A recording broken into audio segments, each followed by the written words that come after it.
Assalamualaikum warahmatullahi wabarakatuh.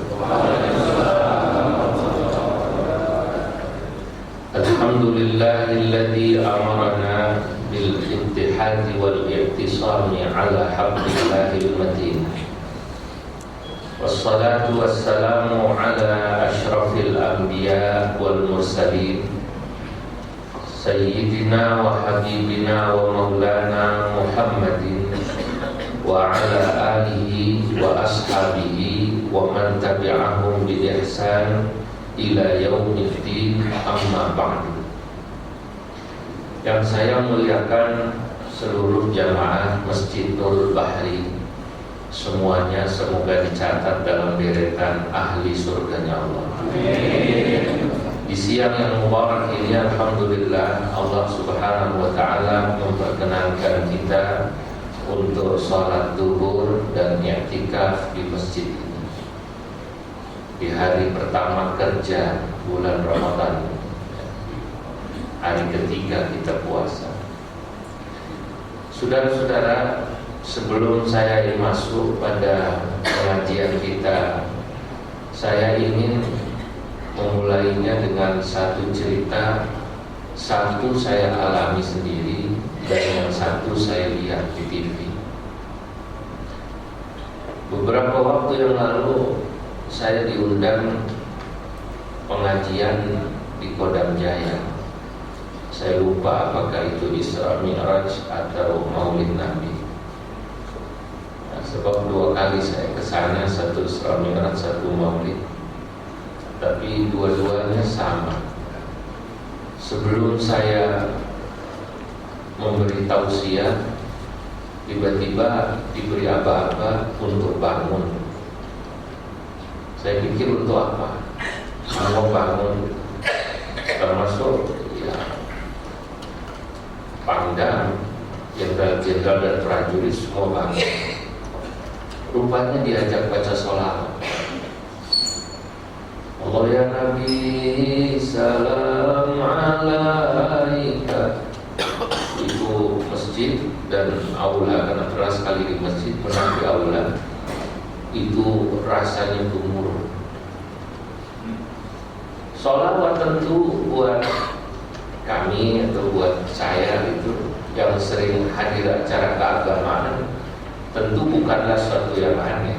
Apalagi buat santri baca sholawat biasa. Tapi kali ini sholawat dibaca di masjid Kodam Jaya atau di aula, di mana yang baca tentara. Saya merinding. Kalau melihat santri baca sholawat biasa, ini yang baca tentara lalu sholawat dengan harum. Merinding saya, tidak sadar air mata saya menetes. Masya Allah. Saya yakin mungkin sama instansi yang lain. Apakah Polri sama? Jadi kalau ada orang menganggap misalnya tentara atau polisi atau pemerintah ini dianggap anti-Islam, ya barangkali sesekali perlu lihat juga mereka yang sedang sholat ini atau baca sholat. Kadang-kadang kan kita lihat di luar itu, ini tentara baca sholawat dan tulus. Artinya bukan saya tamu itu di sini, saya kaget. Masya Allah baca sholawat. Saya haru melihat tentara baca sholawat itu sama harunya kalau melihat santri di pondok hafal Pancasila. Jadi kalau ada santri hafal Pancasila itu saya haru juga itu. Sebab santri biasanya yang dihafal Quran itu pasti, kitab hadis itu pasti.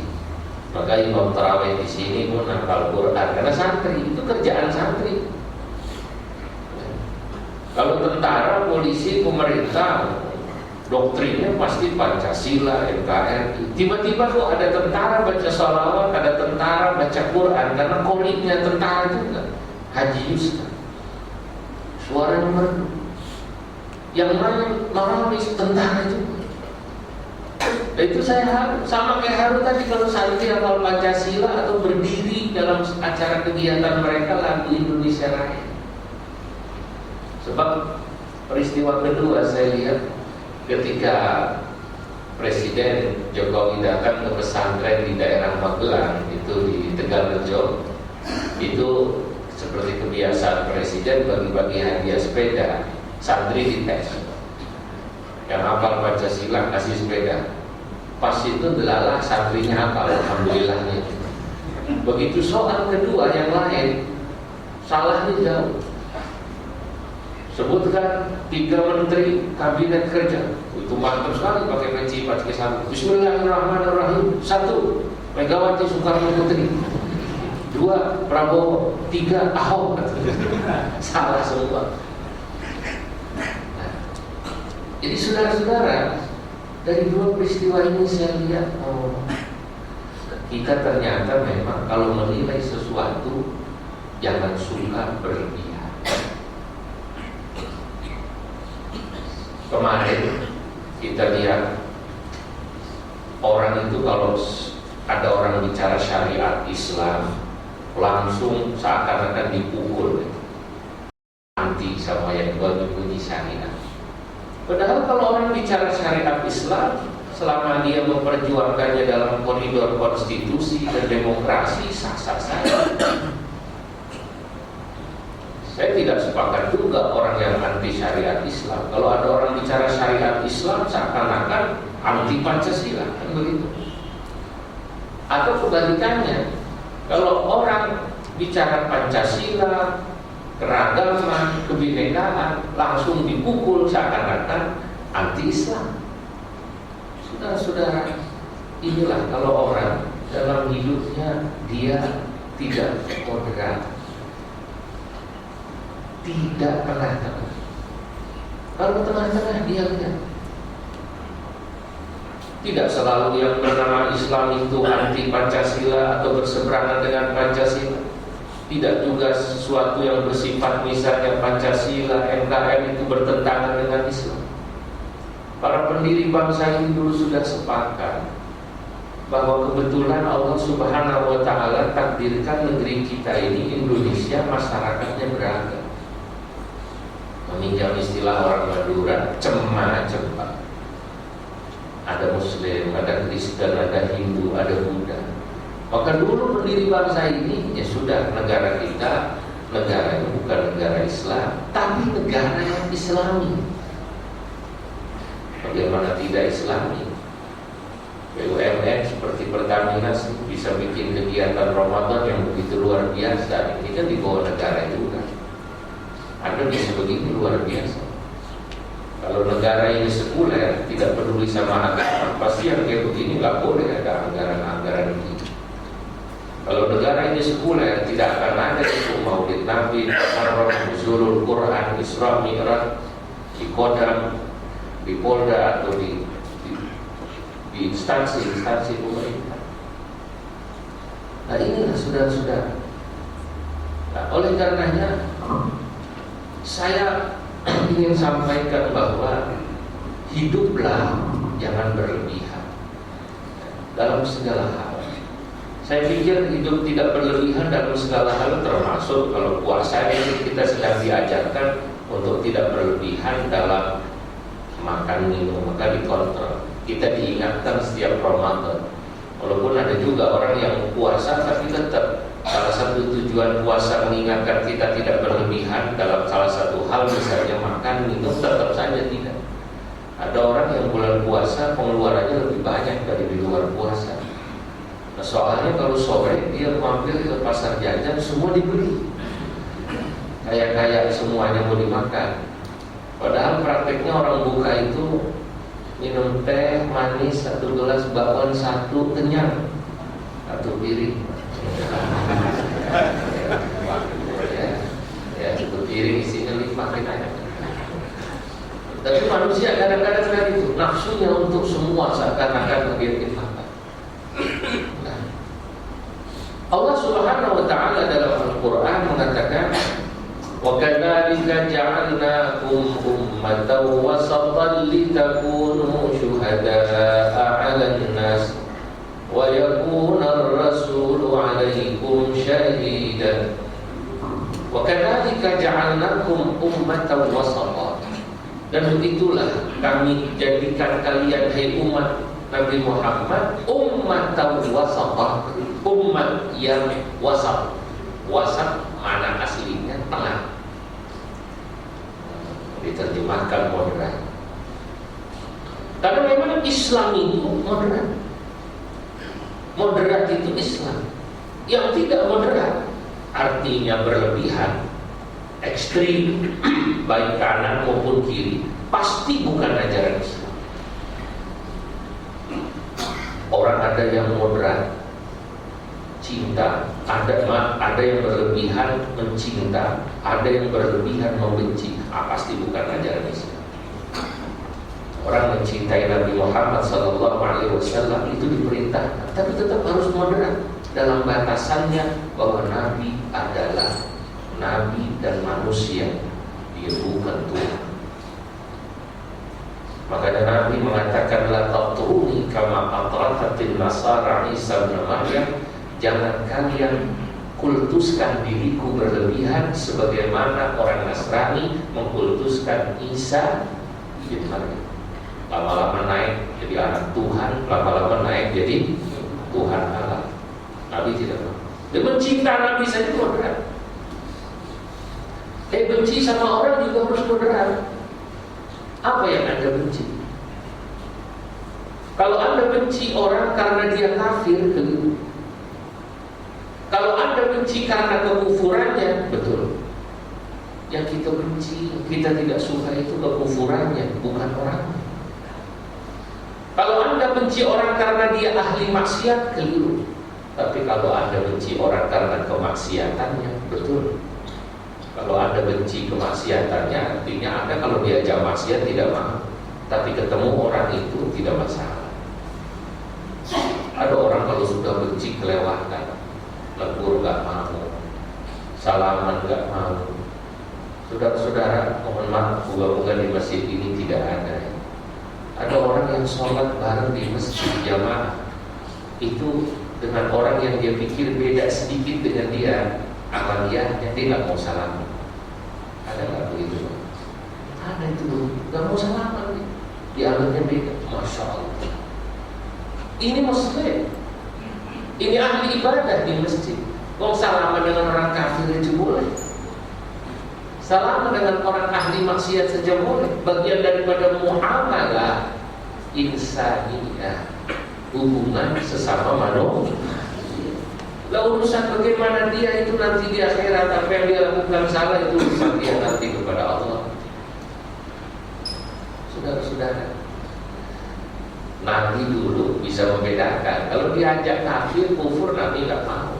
Nabi pernah ditawari kan oleh orang-orang Yahudi, Nasrani, Muhammad, bagaimana kalau kita gantian hari Sabat kamu datang ke sinagog, nanti Jumat saya ikut sholat, hari Ahad kau ikut ke gereja, nanti Jumat kami ikut kau. Dilarang oleh Allah, turunlah ayat Qul ya ayyuhal kafirun. Itu namanya kekufuran, dibenci. Tapi hubungan kemanusiaan sehari-hari kumpul biasa. Nabi diundang orang Yahudi, datang, bahkan diajak makan jika makanannya Nabi yakin itu halal dimakan. Dalam kitab-kitab diterangkan, kitab-kitab salaf itu, Nabi tidak pernah bertanya tentang makanan halal apa haram jika diundang oleh mereka. Kalau Nabi yakin itu makanannya halal, maka iya kan, kalau usah pakai ditanya lagi, ditanya dia yang dimakan korma, korma halal. Nah, kalau daging dilihat, kan daging kelihatan. Orang Arab juga zaman itu jarang babi, dan nggak ada di Arab babi sebenarnya jarang. Dan kambing dimakan. Wa ta'amul ladzina utul kitaba hillun lakum wa ta'amukum hillun lahum. Dan begitu kata Allah. Makanan kalian halal dimakan mereka ahli kitab, dan makanan mereka halal dimakan oleh kalian selama ketika menyembelihnya dia tidak menyebut nama selain Allah. Saudara-saudara, ini moderasi dalam Islam. Nah, sekarang ada orang yang begitu mencinta kelewatan, membenci kelewatan. Ya Allah, padahal Nabi mengatakan dalam hadis, ahbib habibaka haunamma asa ayyakuna baghidaka yawmamma. Cintailah orang siapapun secukupnya, kata Nabi. Haunamma. Kenapa? Asa ayyakuna baghidaka yawmamma, karena boleh jadi orang yang kau benci, yang kau cintai itu satu ketika nanti menjadi orang yang kau benci. Ibaratnya kita seperti menjilat ludah sendiri. Habis ngalem-ngalem mesti di langit, besok dijelat. Nah, makanya orang secukup. Dulu dalam tradisi klasik ulama hadis itu, biasanya kalau dia lihat ada orang, ditanya bagaimana orang itu. Oh, kalau dia orang jujur, orang baik, dia cuma bilang, saya lihat dia jujur. Selesai. Saya lihat dia jujur. Udah. Shadukun, orang yang jujur dalam tradisi rawi hadis ya. Tapi dia gak berlebihan memuji. Qawiyul hifzi, kuat hafalannya. Sudah. Kalau misalnya dia jelek, dia cuma bilang dhaif, kadzib, kadzab, matrukul hadis. Orang ini suka bohong. Ya, dia hadisnya tidak didengar. Tapi enggak kemudian mencela berlebihan. Ya, sekarang ada orang kalau udah benci sama orang, Masya Allah, sak kelompoknya dibenci. Sak kelompoknya dibenci. Saudara-saudara, ya, alhamdulillah ya, ini bulan Ramadan. Saya dengar dan saya lihat di grup WA itu nggak kayak kemarin waktu pilkada 6 bulan yang lalu. Kemarin itu ada orang misalnya apa dikit itu langsung dicaci, dicela, dimusuhi luar biasa. Padahal ya, kalau dia salah itu urusan dia kepada Allah Subhanahu wa Ta'ala. Ini contoh. Ini tentu bukan kasus masalah pilkada saja ya, tapi dalam hal apapun Islam mengajarkan moderasi. Kalimat yang menarik tadi, saya benci kekufuran, tapi saya tidak benci dengan orang kafir. Saya benci kepada kemaksiatan, tapi saya tidak benci dengan orang yang ahli maksiat. Saya benci kepada kezaliman, tapi saya tidak benci pada orangnya. Wujud daripada tidak benci itu apa? Ya tadi kalau ketemu normal salah. Bahkan andai kata dia meninggal atau sakit, takziah itu biasa. Nabi biasa takziah. Dan orang Yahudi, walaupun andai kata Anda tidak mau takziah juga tidak masalah, kan gitu. Tapi jangan karena kebenci. Saudara-saudara, saya dulu pernah dengar cerita menarik. Ada seorang kiai di Jawa Tengah, persisnya di Rembang. Namanya Kiai Bishri Mustafa. Kiai Bishri Mustafa itu ya wafat tahun 80-an atau 70 sekian kalau saya nggak lupa. Itu Kiai Bishri Mustafa tinggal di Rembang. Itu ke timur Rembang ada daerah namanya Lasem. Lasem itu kalau kata kita di sini Glodok, daerah yang di sana banyak apa namanya, ya pecinan kan. Sampai ada batik Lasem itu memang tuh konon katanya dulu apa ya, siapa itu Laksamana yang dari Cina itu yang Muslim, Cengho datang ke Lasem itu lah. Makanya petilasannya selain Semarang, Lasem, karena Lasem dulu pelabuhan. Itu ada orang-orang Tionghoa sana itu biasa kenal, karena dulu kiai juga usaha ya, jual beli batik. Dan ketika ada seorang Tionghoa sebut namanya Acong itu, bapaknya meninggal, dia datang ke rumah Kiai Bishri. Pak Kiai, bapak saya, orang tua saya meninggal. Alangkah senangnya saya kalau Pak Kiai berkenan datang ke rumah saya. Apalagi mau sembahyang, waduh, alangkah senangnya saya Pak Kiai. Itu Kiai Bishri, ketika dia ngomongin begitu, tenang jawab. Saya turut berduka cita, Insya Allah saya datang. Ya ada nabi yang sembahyang gitu. Terus santri dulu mikir bingung, ini belum sembahyang, padahal dia non muslim. Bagaimana? Coba kalau orang yang barangkali tadi hatinya diisi dengan rasa permusuhan, belum apa-apa langsung jawab, nggak bisa coba, lu kafir, haram gue datang nggak begitu, laku diinuku, wahnya dulu pasti begitu. Ketenangan itu, karena tadi terbiasa untuk tidak berlebihan, moderat. Orang itu harus tenang. Begitu acung pulang, karena kembang lasem itu 15 kilo, ya kumpulin santri, kan santri, nanti sholat duhur ikut saya ya, jangan di sini ikut. Kemana kita? Santri nggak bisa datang ke rumah acung. Senang sekali kiai datang, ditakziahi kan. Terus gitu nanya sebelah mana dia bisa sembahyang, sebelah sini bisa. Sembahyang Pak, sembahyang duhur, bukan sembahyang jenazah. Lah kan dia cuma minta, apalagi kalau mau sembahyang kan begitu kan? Ya sudah sembahyang di mana saja boleh. Habis sembahyang itu acung terima kasih, kamu siang ya. Pak Kiai mau hadir ke rumah saya, apalagi mau sembahyangnya khusus lagi. 4 rakaat pakai rukuk, pakai sujud. Sangat toleran. Nah ini tidak berlebihan. Moderasi itu penting. Ya. Saudara-saudara, dalam hal apapun gitu, ya, dalam hal apapun kita harus tengah-tengah moderat. Ibadah, kelewat males jelek, kelewat rajin jelek juga. Jangan dikira orang kelewat males jelek, ibadah ya ibadah, ya, kelewat rajin jelek. Kalau kelewat malas nggak usah dibahas itu sih, kita juga tahu. Loh kenapa kelewat rajin itu jelek? Jelek juga. Orang ibadah kelewat rajin itu maksudnya adalah ibadah yang kemudian membuat kewajiban dia yang lain ditinggalkan. Karena ekstrim di sini, akhirnya yang lain ditinggalkan.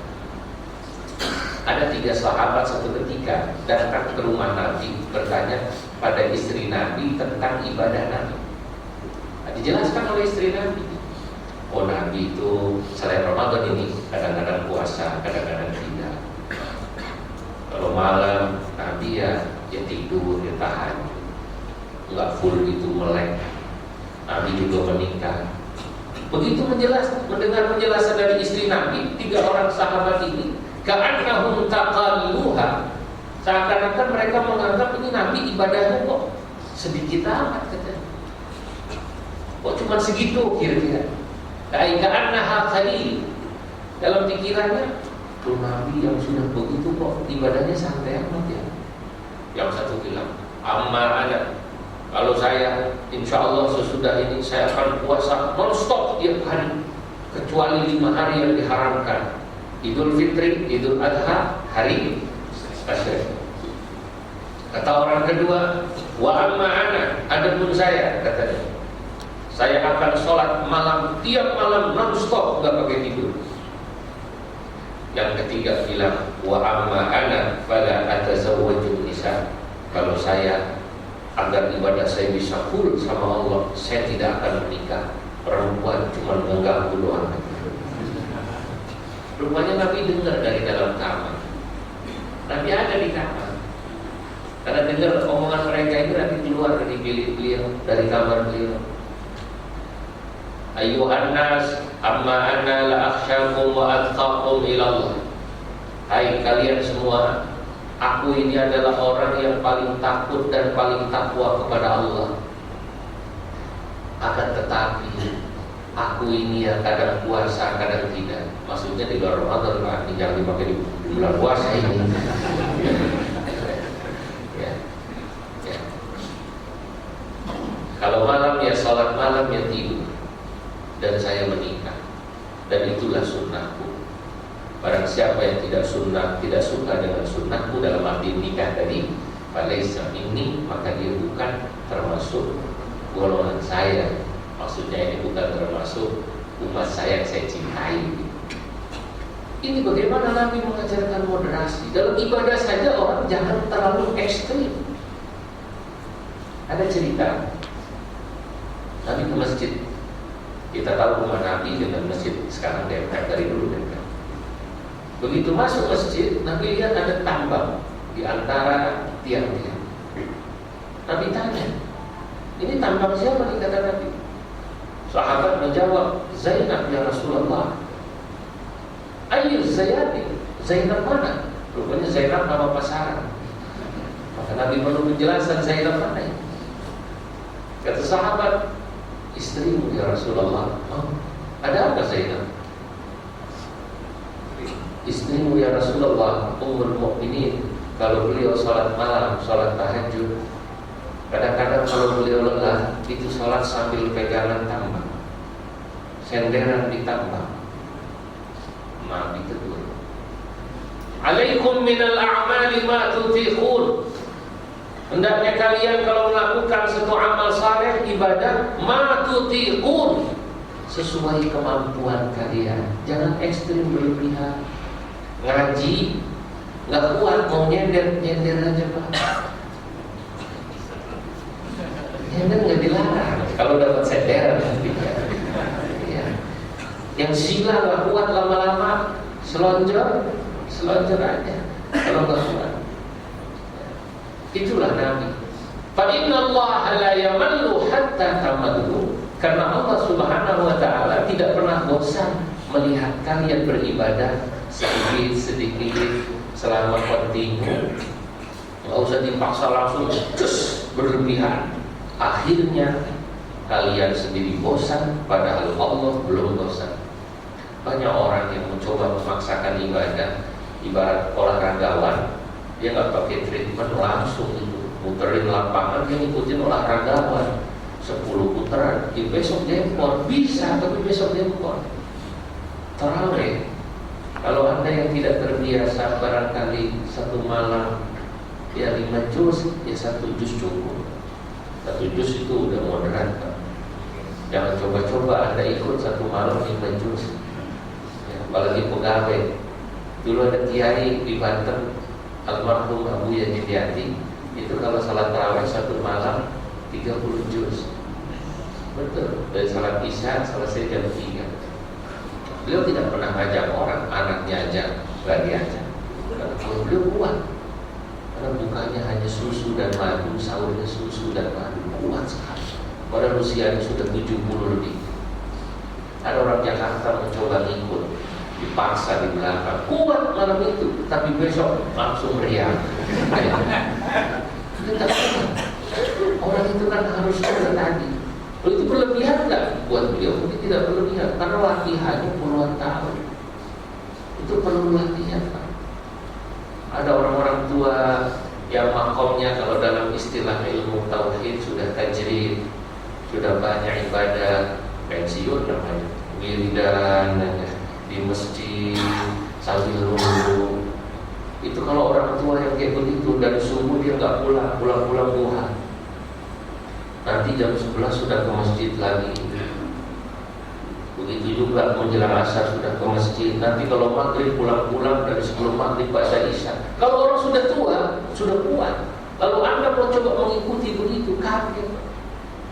Anak muda langsung ikut wiridannya, langsung nunduk. Itu nunduknya dipaksain. Kalau orang tua nunduk, di samping osteoporosis. Ya, itu pengaruh juga kan khusyuk nunduknya. Kedua memang batinnya sudah siap. Jadi ekstrim itu juga tidak bagus, harus diukur. Maka dulu ulama-ulama itu, termasuk beliau belajar dari Nabi ya. Nabi kan melihat datang sahabat, dilihat orangnya, mohon maaf, ibadahnya baru biasa. Ditanya pada Nabi, ya Rasulullah, tunjukkan saya amal yang membuat saya masuk ke dalam surga. Salat 5 waktu, kau jaga. Hanya itu yang sholat itu, kau jaga 5 waktu berjamaah. Hanya itu yang sholat itu. Karena Nabi tahu orang ini baru, gak langsung dikasih yang berat-berat kayak sahabat yang sudah mantap-mantap. Kalau sahabat sudah seperti sahabat Abu Bakar, Umar, Uthman, Ali, Hudzaifah bin Yaman, lain. Ngaji juga begitu Pak, jamaah tergantung.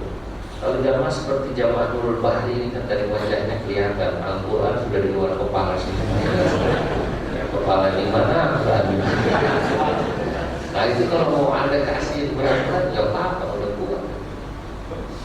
Tapi kalau yang baru ya mudah-mudah menyampaikan agama itu begitu. Jadi moderasi, tidak berlebihan itu penting. Puasa sebenarnya mengajarkan itu. Dalam hal ini nafsu kita. Nafsu itu perlu juga dikontrol.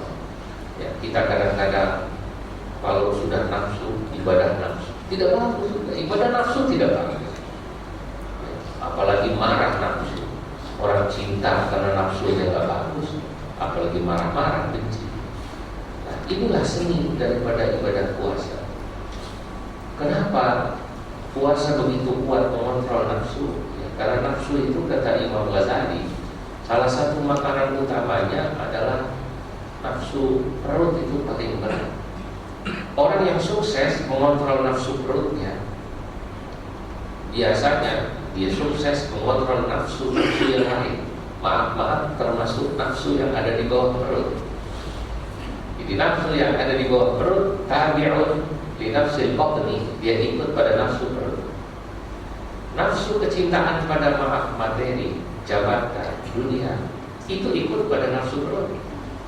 Orang yang terbiasa mengikuti kepengenan perutnya, biasanya yang lainnya diikuti. Jabatan diuber, apa diuber. Maka itu kenapa salah satu riyadhah bahasa sekarang treatment, latihan untuk mengontrol nafsu dulu, sejak dulu puasa. Ya, setidaknya diajari untuk mengontrol itu puasa. Orang mau nikah nggak punya modal puasa, tapi kita katakan puasa itu kontrol semua. Orang kalau puasa itu terkontrol, sehingga dalam segala apapun dia bisa tidak berlebihan. Hadirin yang berbahagia, dari puasa kita bicara bagaimana kita tidak berlebihan dalam diri kita dalam hal apapun, termasuk dalam konteks bernegara tadi yang saya awal ceritakan. Ini rasanya sangat penting karena kita kemarin begitu seakan-akan terpolarisasi betul masyarakat. Orang itu kalau udah benci kelewatan, kalau melihat ini orang bicara tentang keragaman seakan-akan anti Islam. Yang satu kalau bicara Islam seakan-akan anti Pancasila. Padahal Pancasila tidak bertentangan dengan Islam, dan begitu juga sebaliknya.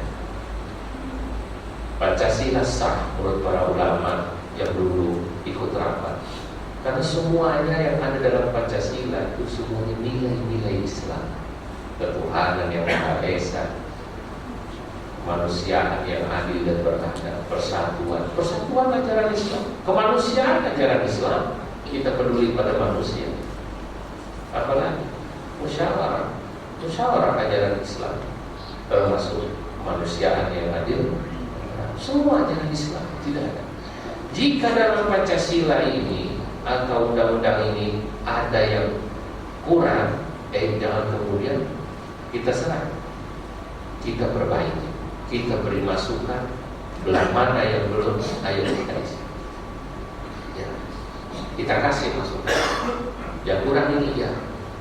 Kalau kita sebagai seorang Muslim, wajib kita memperjuangkan agama kita, wajib. Jadi kalau saya ditanya memperjuangkan syariat Islam bagaimana Pak? Wajib.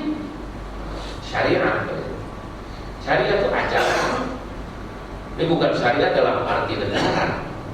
Ini kan seakan-akan sekarang kalau orang bicara syariat Islam, syariah, ada orang yang anti, orang kiri itu anti istilah syariat. Lama-lama dipelesetin, Pak, gak usah syariah.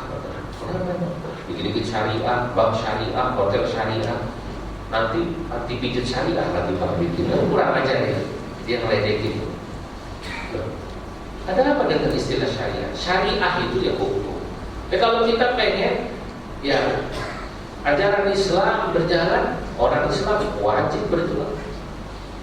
Gak santri, gak pegawai, gak polisi, gak tentara, menurut saya wajib memperjuangkan ajaran agamanya.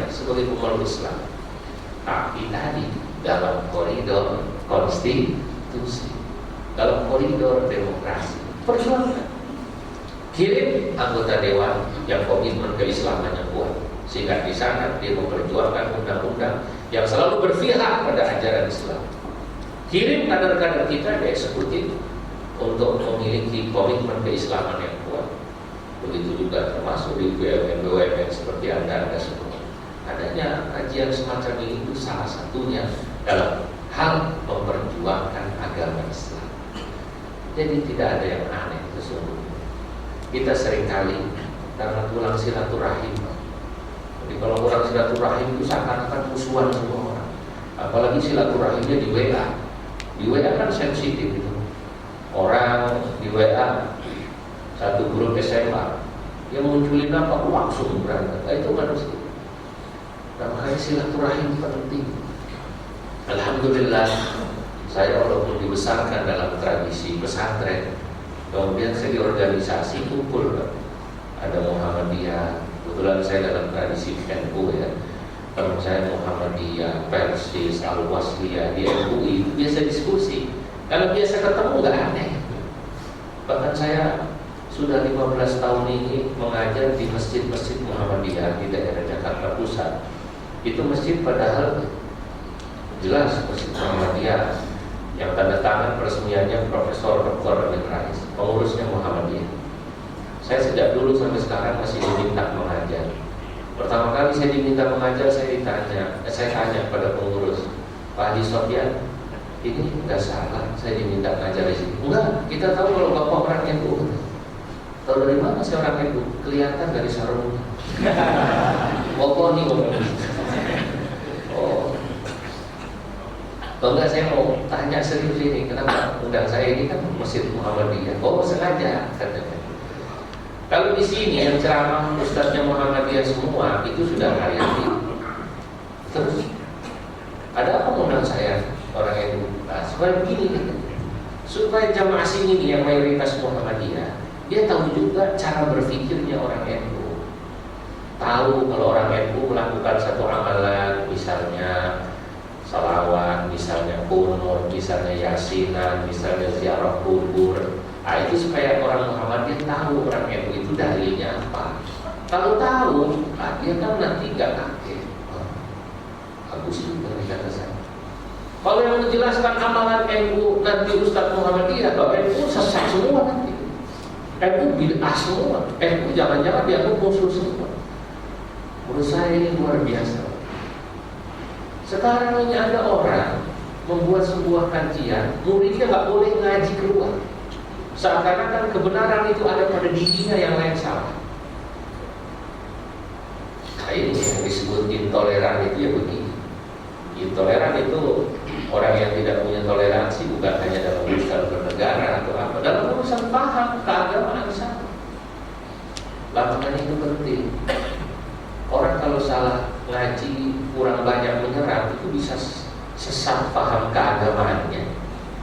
Atau sekarang saya menyebutnya ada juga sesat paham kebangsaannya.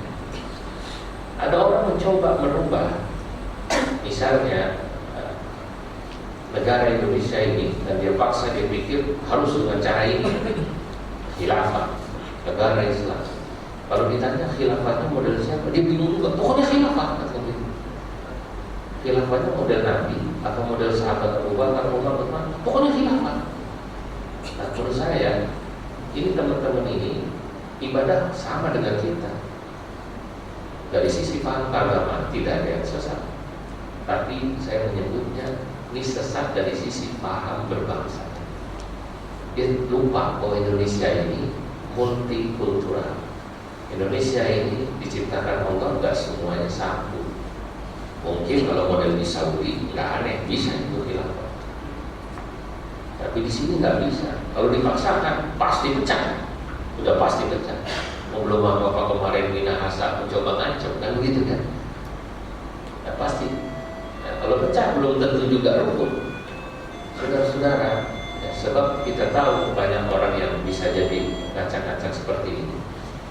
Nah, jadi apa yang terjadi di Masjid Muhammadiyah itu saya yang mengundang saya yang kebetulan dari sisi kultur saya dibesarkan dalam tradisi pesantren NU. Dia minta saya kerja supaya orang Muhammadiyah tahu amalan orang NU dan dia tidak kaget.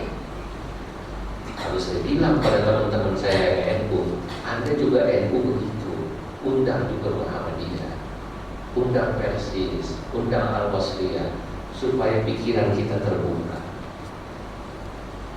Saya baru 4-5 hari ini di grup WA saya dapat kiriman video grup WA. Itu ada ustaz dan jamaahnya banyak juga. Saya tidak tahu, tidak kenal. Tapi yang saya prihatin apa yang dia sampaikan. Apa kata ustaz itu? Saudara-saudara, kalau ada orang siapapun termasuk kiai, ustaz, kalau dia mencoba menghalang-halangi kita memperjuangkan sunnah Nabi, kita lawan, kita musuhi, kita benci. Ustaznya aja kita benci, kiainya saja, jamaahnya jangan, kita rangkul pelan-pelan. Saya bilang, saya tidak habis pikir, tidak berpikir. Apa begitukah Rasulullah SAW dulu berdakwah? Tidak, saya yakin tidak. Nabi berdakwah bisa mengislamkan seluruh jazirah Arab. Orang Yahudi di Madinah lama-lama masuk Islam. Orang Nasrani juga begitu. Karena semua keindahan dakwah Nabi. Nabi berkata dalam hadis, "Bu'ithtu bil hanifiyyatis samha." Aku diutus Allah membawa agama yang hanif, lurus dari sisi tauhid.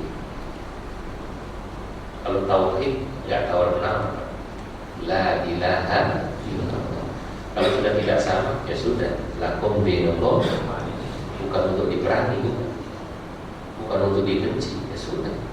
Kalau nggak sama sudah. Kan tadi saya sudah katakan, yang kita benci kekufurannya, bukan orang. As-samhah, kata Nabi, aku diutus Allah membawa agama yang penuh dengan samhah, itu maknanya toleransi. Toleransi itu lemah lembut, salah satu cirinya. Kalau ada perbedaan, kalau langsung musuh. Sekarang kalau beda langsung musuh. Saya pilkada pilih Anies, ya karena pertama saya merasa ajaran agama saya ngajarin itu, bukan karena saya membenci seseorang yang beragama lain, itu saja masalah sederhana saja. Jadi bukan karena benci orang beda agama, bukan. Ya, selesai. Saya nggak benci. Apakah saya benci orang yang milih dia walaupun dia sama-sama Islam? Tidak. Kita kan enggak, kadang-kadang kalau udah milih nomor 3, orang Islam yang milih nomor 2 kita muslim, jangan sembahyang kalau dia mati. Tidak usah lah begitu. Sampai saudara-saudara, jadi kalau dalam ustaz tadi yang di video nyebar itu, kita muslim, wah teman doa yang kita muslim, kita lawan, tapi jamaahnya jangan. Saudara-saudara, coba kalimat memperjuangkan sunnah. Coba, jangan-jangan kita ini semuanya memperjuangkan sunnah, cuma caranya. NU, Muhammadiyah, Persis, apa yang beda dengan Salafi? Sama. Semuanya takut neraka, semuanya pengen masuk. Jadi jangan seakan-akan surga punya kelompok saya saja. Ini kan kadang-kadang ada orang yang merasa seperti ini dirinya yang punya surga, yang lain tidak punya. Yang paling benar saya. Kata guru saya, jangan kau celah mereka itu. Teman-teman anu walaupun beda, kenapa? Dia juga takut sama neraka, pengen masuk surga sama dengan kau. Hanya cuma beda gaya. Beda gaya. NU dari dulu begitu gayanya, yang dirawat orang-orang kampung, pesantren. Anda kalau ke daerah melihat betapa besarnya NU, luar biasa. Yang diurusin orang-orang kampung. Saya belum lama pengajian di Lampung, saya nangis juga, hadir ribuan. Itu kiainya cerita, saya begini ini karena mengikuti orang tua saya merawat jamaah ini. Ayah saya dulu pengajian, ada satu tempat yang perjalanannya kurang lebih 10 jam. Berangkat sebelum subuh sampai nanti di tempat pengajian, baru zuhur, nanti ngaji, habis itu pulang sampai malam. Naik motor Honda 70 yang merah itu. Ya, ini kiainya kebetulan ketua NU di Lampung, menempuh perjalanan hampir 100 kilo. Anaknya nanya, Pak, ya Allah Bapak kok sampai kayak begitu? Pakai bahasa Jawa, anak bapaknya bilang, Le, wagomo iki ya matawa murah heran, angel payu neng gue matawa larang.